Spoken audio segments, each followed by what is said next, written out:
She was handcuffed right there under the same porch light she'd tried so hard to destroy. The whole neighborhood stood watching phones out as the sheriff read her rights. That was the night HOA President Karen finally learned what happens when you mistake control for power. And all of it started with a damn light bulb. Saturday night had been quiet, the kind of stillness where you can hear the sprinklers ticking and the wind brushing the leaves. Then bang, bang, bang. Someone pounded on my front door like a battering ram. I thought maybe it was some drunk kid or an emergency. But when I pulled the blinds back there, she was Karen Welling, our self-appointed HOA queen, standing on my porch in her silk robe and slippers, fists hammering the wood like she was trying to break in. Midnight. I opened the door just enough to speak. "You realize it's 12 a.m., right?" I said, voice calm, half asleep. She didn't blink. "Your porch light is too bright. It's violating HOA regulations. I can't sleep. If you don't fix it right now, I'll fine you." I just stared at her. "Karen, that light's been there for 10 years. Maybe try." Curtains. That did it. Her face went red, her voice rising as she started ranting about community standards and property values. Neighbors began peeking through their blinds like it was some midnight theater show. I leaned on the doorframe, watching her unravel. When she finally pulled out her phone and shouted, "This is evidence you're in violation," I couldn't help it. I smiled.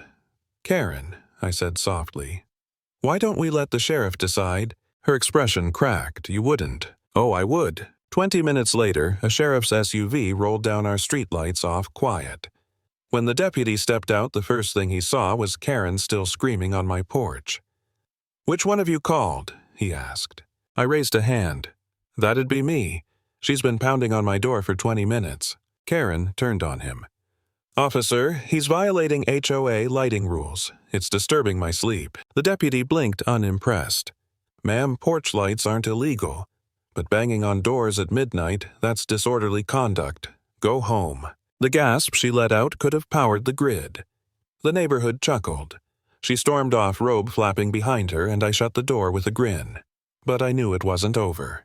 Karen didn't lose quietly. The next morning, I found a notice taped to my mailbox, HOA letterhead bold print. "Cease and desist all use of high-intensity exterior lighting. Fine $250 per day." I laughed out loud and slid it into a folder labeled Exhibit A. That night, I left the light on. Sure enough, at midnight, the pounding came back louder.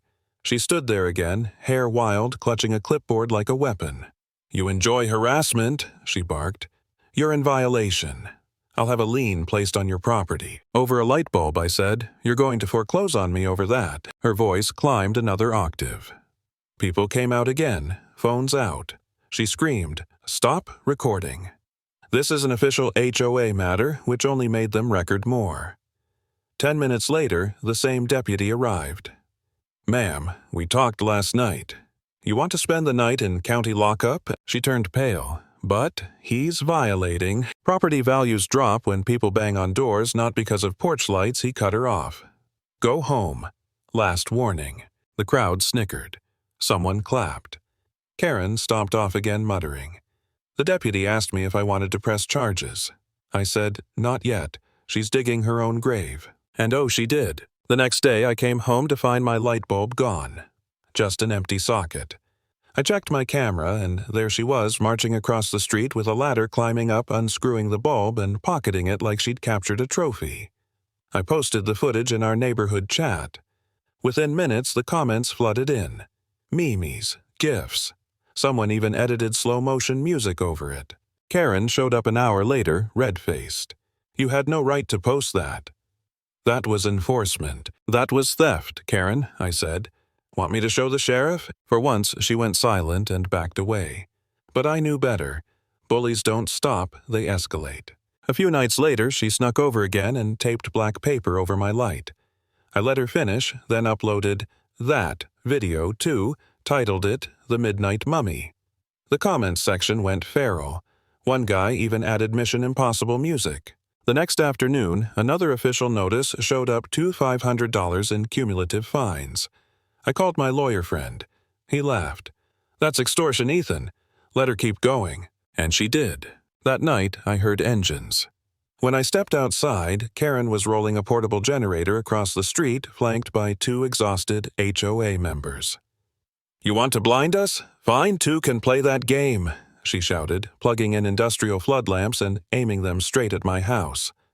The whole yard lit up like a football field. Neighbors poured out, shielding their eyes. "Karen, are you trying to summon Batman?" someone yelled. I filmed everything. "Karen, that's harassment," I said. "This is enforcement," she shouted back. The sheriff arrived again. "Ma'am, shut it down." "Why are you taking his side?" she screamed. "You've been warned 3 times, the deputy said flatly. "You're disturbing the peace." They handed her a citation right there. Noise violation, disorderly conduct. The moment the generator went silent, people actually cheered. I stood in the dark, smiling. Exhibit C, weaponized generator. After that, the HOA called an emergency meeting, ironically one she had scheduled. I went curious. The room was full of residents whispering. Karen stood at the front clipboard and gavel in hand, shouting about restoring order. From the back, someone yelled, "You mean your war with a porch light?" The laughter that followed hit like a wave. I raised my hand. "Karen, you've turned this place into a circus. You've trespassed, vandalized, harassed, and we have video proof." I pressed play. Footage of her stealing bulbs, taping paper, dragging a generator. Gasps filled the room. The board president finally spoke. "Karen, this is enough. We're voting a motion of no confidence." Her face went white. "You can't. I built this HOA." But they could. And they did. Every hand went up. Even her allies. The gavel slipped from her hand and clattered on the table. For a while, things were quiet. No pounding, no letters. I thought maybe she'd moved on. I was wrong. A few nights later, my cameras caught her again, this time dressed in black, crouching by my porch with a can of spray paint and duct tape. She was layering garbage bags over the light.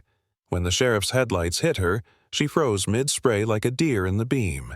They cited her again for vandalism.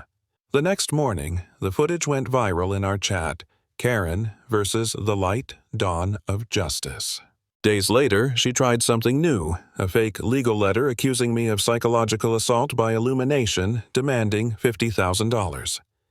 It was riddled with typos and signed with handwriting that looked suspiciously like hers. My lawyer howled with laughter. I labeled it Exhibit D. Then came the breaking point.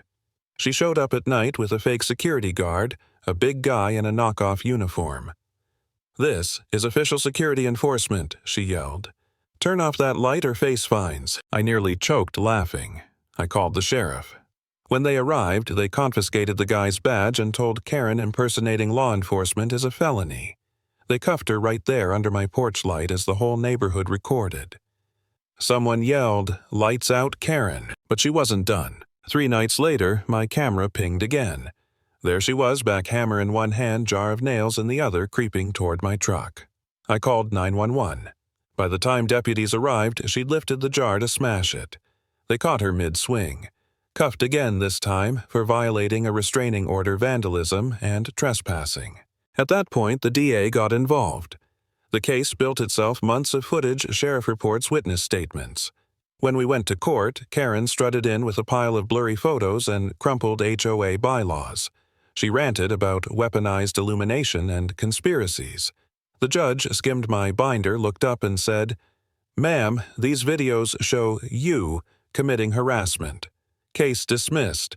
Defendant advised to file for a restraining order." She screamed that it was all doctored, that we were plotting against her. The judge just banged the gavel. Done. Weeks later, she violated the order again, this time bringing 3 hired men with crowbars. They marched toward my porch while I was hosting a barbecue. I didn't panic. I told my neighbors, keep recording. When Karen yelled, "Smash the cameras, cut the wires," the sirens hit. 3 patrol cars screeched in. Deputies jumped out, guns drawn.